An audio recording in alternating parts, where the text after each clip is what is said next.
આજરોજ વહેલી સવારે સાધના કોલોની તરીકે ઓળખાતા ગુજરાત હાઉસિંગ બોર્ડે વર્ષો પહેલાં બાંધેલા બ્લોક્સ પૈકીનો એક બ્લોક વહેલી સવારે તૂટ્યો છે. આ બ્લોક આપણે ચોમાસાની શરૂઆત પહેલાં સમરના એન્ડમાં લગભગ મે મહિનામાં આપણે સંપૂર્ણતઃ ખાલી કરાવેલા હતા અને આમાં ફક્ત એક લાવારીસ વ્યક્તિ રાત્રે આશ્રય માટે આવેલ હશે.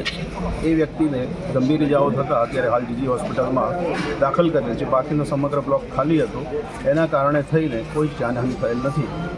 આજુબાજુના ભયજનક જણાતા બિલ્ડિંગ્સમાંથી પણ આપણે અત્યારે લોકોને ખાલી કરાવી રહ્યા છીએ અને તોડવાની કાર્યવાહી કરી રહ્યા છીએ.